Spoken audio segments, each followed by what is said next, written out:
I'm DK Rossner. Welcome back to the TTT News. We are at the lovely Spirit of Sports meeting room at the National Cycling Velodrome, Balmain, Couva, to speak about mediation with Renee Williams, manager, the Community Mediation Division of the Ministry of Sport and Community Development, as well as Certified Mediator Christine Cole.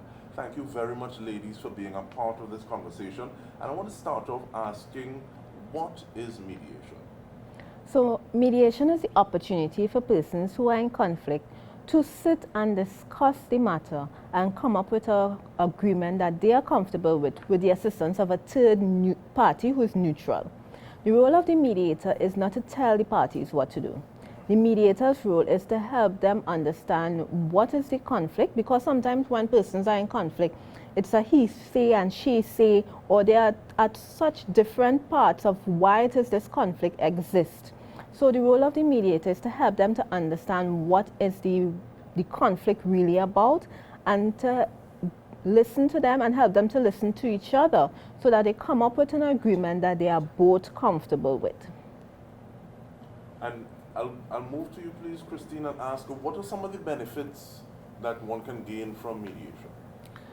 Okay, mediation, as you know, it's as Renee was just saying, it's a forum where persons can sit with a neutral person to help resolve the conflict.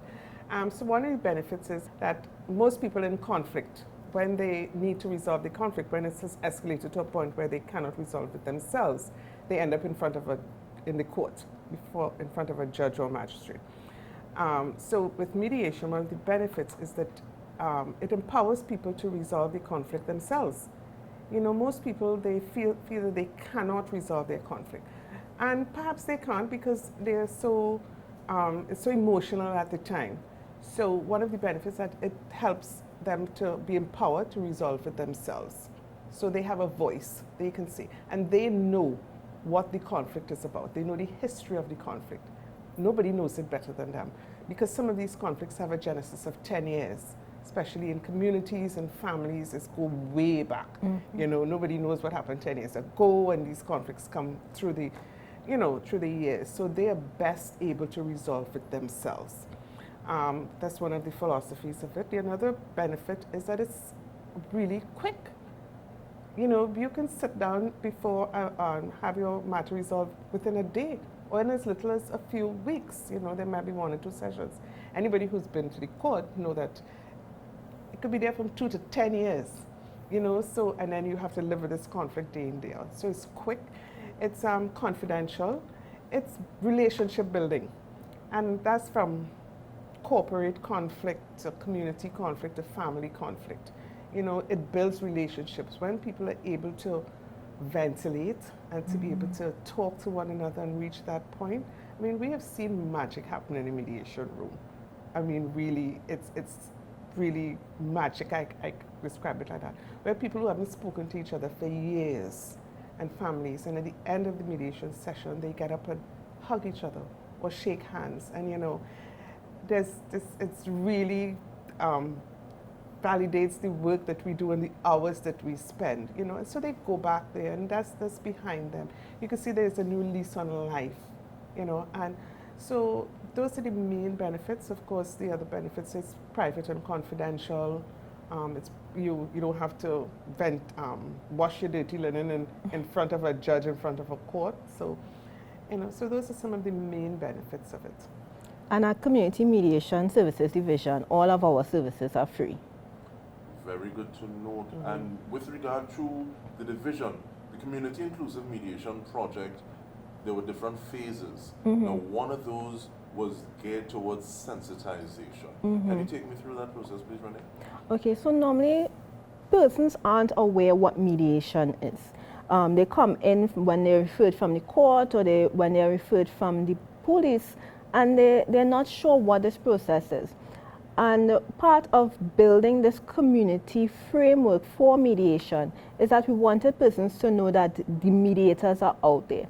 Now we built it in, of course, into the program, where we were going to have persons use the opportunities of the persons already being in their community to resolve the matters so that you're known to the community. So if it is you have an event that would sensitize them and say, this is a new service that we are providing to you, listen, come hear what it's about.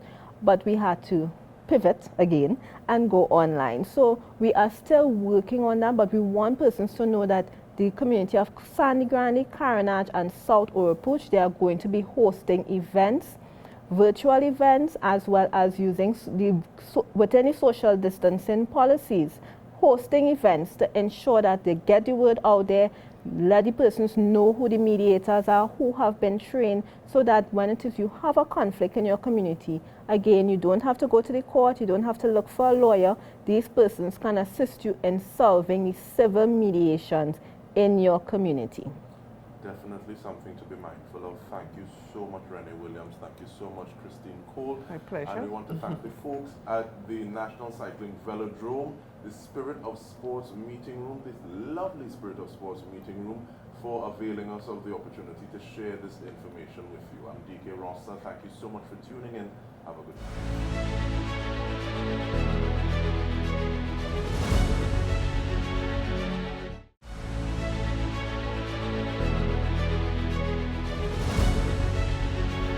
Welcome back. We are at the lovely Spirit of Sports Meeting Room in Balmain, Couva, speaking to Renee Williams and Christine Cole about mediation. Now, I want to know, Renee, and I'll start with you, thanks. The Community Mediation Services Division, what are some of the projects or the initiatives that you have that you're dealing with at this point in time? Okay, so in addition to the parent support group, which I indicated, they meet monthly in the different communities. Currently, we are doing the Community Inclusive Mediation Project. We launched this project in March. It's a collaboration between the United Nations Development Program. And this is a program that when it was launched, the purpose of it was to train persons in 3 communities, Carenage, Sandy Grande, and South Oropouche, 25 persons, in mediation skills. We wanted to have a community inclusive framework for persons having their conflict resolved. Normally persons, they go to the court, they go to the police. When it is they come to us, they have gone through a long process and they may not even be aware what mediation is or that it was available to them to resolve conflict.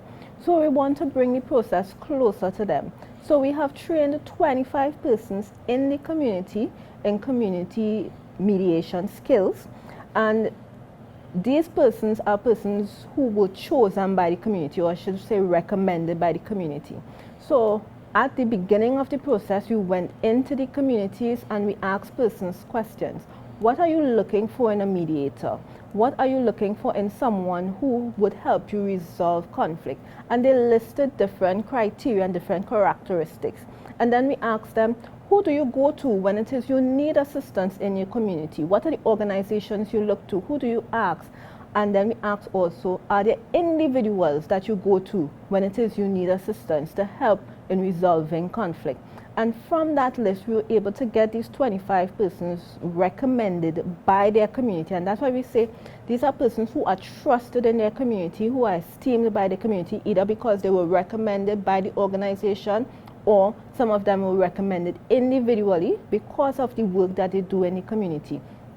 And the project had 3 phases. First phase was the training of the participants, which happened in March. And then, of course, COVID hit. So we had to figure out a way, how are we going to continue this process and still have it be a quality project that persons can say, yes, I have had the experience, I feel that I've really learned, and I'm now confident that I can assist my community in this new way, helping them to resolve conflict through mediation. So we had to pivot and go online. So the next phase was the mentorship. And this is where not only building on the theory, which they did during the 40 hours, but also we wanted to ensure again that there's confidence when they go out into the community on their own to do mediations. So we built into the project a mentorship period, and this went online where they were able to conduct role plays and things that were specific to their community. Because again, what community mediation realized is that each community is different. So we may have particular conflicts that may arise in Port of Spain that you might hardly see in Point Fortin, or you might hardly see in Central, but you would see a particular type of conflict more in Central. So we wanted to make sure that they were doing the topics or the issues, dealing with the issues that may more come up in their community, and they're the ones who would know it. And I'm grateful you raised that point, because Christine, you would have spoken about the fact that different communities would have different contexts, and people who are in that community will have an idea of the context and the nuance, and this happened 20 years ago with this person's great-grandfather, but so that could be part of the reason. But being involved in the training aspect or the theoretical aspect of it, what were some of the skills included in the curriculum during this process? Okay, so I was privileged to be one of the consultants and trainers on this community inclusive mediation project. Joanne Chakri was the other consultant who worked alongside me. And we did a five-day, 40-hour intensive training. So the skills learned were analyzing conflict, the genesis of conflict, where conflict comes from inside, how we respond to conflict, looking at ourselves. So we did a lot of internal work. What are the perceptions we bring to conflict? What are the assumptions we make? Because we make assumptions all the time, and that's really the genesis of conflict. We make assumptions of somebody. If we see somebody looking a certain way, they cannot be holding this kind of job. So we really drilled them to go inside and look at themselves. And then we went into negotiating. How do you fine-tuning negotiating skills? How do you get down to the interest of what the conflict might be?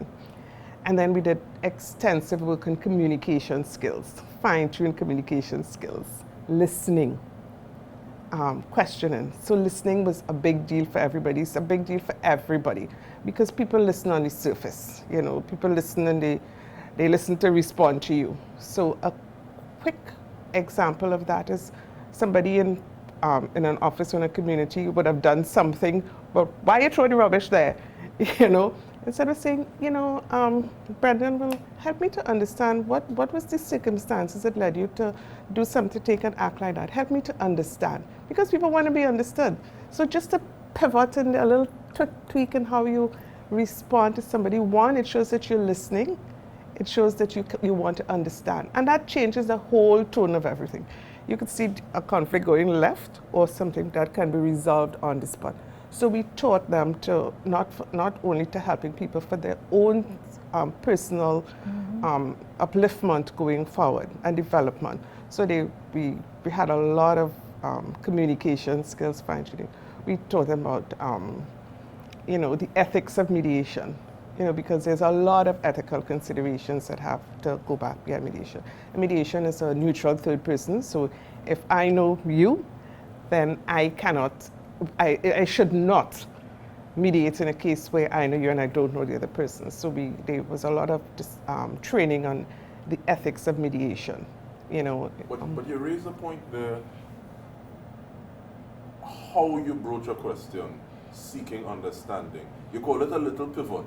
But in my mind, that could be an entire paradigm shift. Exactly, DK. And I'm wondering as well, taking it further and working remotely, are there some challenges or are there things that you need to look at a little differently dealing with it remotely? Because we're here sitting and I may be able to better gauge the energy in the room, look at your body language, and that will help inform the information that I'm getting from you. Is that something that you've had to take into consideration? And I throw that out either.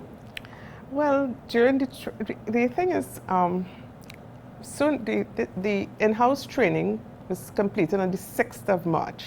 On the 12th of March, Trinidad had their first COVID case. So the trainers, being one of the trainers, we were thrown because we were supposed to start the mentoring right after that. And so of course, like everybody else around the world, we sit waiting and watching what to do, where do we go from here. And then everything went online, virtual. So we had, with the trainers, the consultants, we had with the participants to learn how to do this online now. the basis for the networking among them had been built because they had spent the 40 hours together. So we were able to continue, they had gotten to know each other, things were shared in the training where there was really a good camaraderie built up among them. So we were able to continue the training online. I mean, like, we would do up to 4 or 5 hours a day, 6 hours a day in training, because we started off a little longer because we had a specific time to complete the training. So, but the good thing is that everybody was really, really into this training because this was still excited about what coming off the 40-hour. So we all had to learn to observe the body languages when you're on the camera. And the thing is, when you are in a mediation session, even when we were doing the role plays, and you get so involved in it, because remember, when I tell you the emotions are high, you're listening to what the other person say, you pick up those things even on the camera, albeit not as effectively sitting right across the room, but we have learned to do that. And like everybody else learning to do these things online, we're still learning, but we found it effective. I myself do all my mediations online now, and it's, I'm learning. But you're quite right, so we're able to listen and hear and really guide them through the process. And speaking of learning, there was a community inclusive mediation symposium. Renee. What was that about? What was the aim and objective of it? So that was the third phase of the Community Inclusive Project. We wanted to share what it is we had learned with our Caribbean brothers and sisters. And that is what we did. So the original intention, was that persons would come to Trinidad and they would be at whatever facility we were going to use for 2 days. And one of those days that we would share our information and learnings, and the other day that they would have the opportunity to visit the communities, get a feel for the communities. So we now had to say, okay, we have to do this differently. One of the things is that before the symposium came, we did a documentary of the community. So persons were able to engage with the community in a different way. So get an idea of what is Carenage like, this fishing village of Carenage. What is Sandy Grande like? It's a community close to Toko, close to Mayaro. What is that community like? And similarly with South Oropuch. And also we were able to interview some of the participants and hear what is special to them about their community and what it is they are taking away from the project. So on the 4th of November, we hosted the symposium, and I think it was really a blessing in disguise because we were catering for probably about 80 persons if it was in person, and we were able to have 244 persons sign in during that 9 to 12:30 time, and it was really excellent. Well, I can't say it's an excellent presentation, but it really was an excellent presentation, and people were impressed. They stayed even after the expected time it was supposed to finish. We had our minister, we had the Minister of National Security coming on as well, and really saying they endorsed this project. We also had the UNDP resident representative also coming on, and we had different stakeholders with UNDP as well as local stakeholders and persons from the Caribbean hearing how can we move from a court annex mediation framework to a community framework, a community mediation framework where before you reach to the court and you have to be referred to mediation, it starts from the base. It starts from here. My community knows what my conflict is. I know someone in the community who is trained, who is certified, who will keep my information confidential. And I can now go to this person and get the assistance I need. And that makes me ask about the importance of mentorship for these mediators at a time like this, Christine. Okay, so I think the wisdom of the community development division, so it was broken into 2 parts, the training and the mentorship. The mentorship was supposed to take place over 5 months, where we would walk with the participants. And when we say walk with them, sit down with them, so they not training anymore, but looking at them do mediation, co-mediating with them, helping them, because like any new skill that you've learned, you have to practice. So that is the importance of mentorship. And of course we did all that, but we had to do it in a different way. The mentorship continues for us, even though the formal part of the project over, because we stay in touch with them. But the trainers, that is, you know, because the relationships have been built. So, you know, we're just going to drop them and say, well, you know, this is the end of it, or this is the end of our contract. We've stayed in touch with them all the time. But, you know, so the Ministry of Community Development, they built that mentorship in, because a lot of people train in mediation and they get the 40 hours. Even when I was starting off as a mediator, and then there was no mentorship after. As far as I know, there's hardly any mentorship after. So you're really on your own, well, how do I learn this now? Because mediation is such a confidential process. So with this project, it was built in. Mm-hmm. So they were able to practice immediately after what they had learned. And that is the importance of mentorship. I mean, as mediators, we need mentorship all the time, going through, because you never know everything. So, but at least that immediate mentorship after was really critical in developing them. And I appreciate what you're saying in terms of like when you're starting out, there is more than that 40 hours that you would have been grateful for. Of course. And that brings me to the point, 2006 to now, Mm-hmm. you're building as you go. Mm-hmm. So I can appreciate that the fact that the mentorship aspect has been placed into this project now. But looking at trends and gathering data, ethically of course, because we have already spoken about that, Mm-hmm. Are there trends that you see would a need for more mentorship at different times of the year? Is that something that the vision would have recorded already? For more mediations? Yes, so at Yes. possibly different times of the year, Mm-hmm. there's a call or a need for greater amounts of mediation. Yes, so in the past, we have a drop around Christmas and Carnival time. So that's the time where people don't think that they need mediation. Their conflict can wait. So you have Christmas coming up probably from the second week of December, probably to the first week of January. We will have a dip, even though we may have mediation scheduled already. Persons may cancel because, well, Christmas coming. So it could wait, you know, are too busy. And then we see it again around Carnival time. Well, no, Carnival coming, it could wait. Are too busy right now, right? And then they come rushing in after because for whatever reason, things may have come to an head over that season. And they come rushing in, oh, I need the mediation now. So we see that trend each and every year. And again, because we provide both mediation and counseling services, we also try to do pre-mediation counseling. So persons can have the skills to say, okay, even after I've had mediation, or even if I can't get mediation now, because not everything is appropriate for mediation, if I can't get mediation, I can at least have these skills to help me to deal with conflict in a different way, or communicate in a different way, so that I can get through this period. All right, and finally, before we close, I want to ask about the services that you are still offering the public at this time, and just remind us how we can contact the division to avail ourselves of those services. Okay, so we are doing mediations virtually. Everything we are doing over the phone or virtually. So the first step in contacting the center, you can call our centers 225-4267 for the head office. We have in Port of Spain 625-6768. In the east, 497, that's our Tunapuna Social Services Division, 497-6086. In Central, 693-2342 or 693-2568. And in Point Fortin, 648-2888.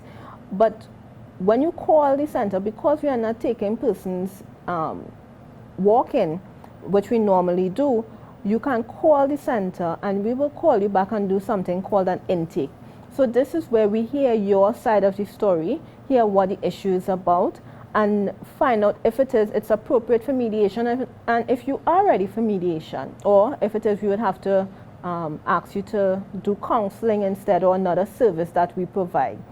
Then we will contact the other party, or if it is referred from the court, normally they contact us. But if it is not, if it's a self-referred matter, meaning that you weren't referred from the court, or you may have been referred from an agency or the police or some other agency, we will contact the other party and ask them if it is they're interested in mediation and get their side of the story.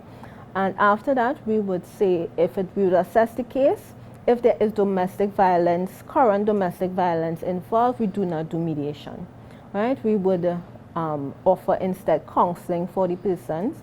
And sometimes not, as I said before, not all cases are appropriate for mediation. They can offer them counseling, co-parenting counseling if it's a family issue. And then we ask them, if it is counseling, again, they are doing it over the phone as well. Our social workers have had to change their modus operandi and do it over the phone, or they do some cases, if it's a joint session, they may do it virtually as well. And similarly, again, mediation is done virtually. Renee Williams and Christine Cole, thank you very much for making the time and for the work that you do. And we want to thank you for tuning in on behalf of the entire crew on BK Roster. Have a good night.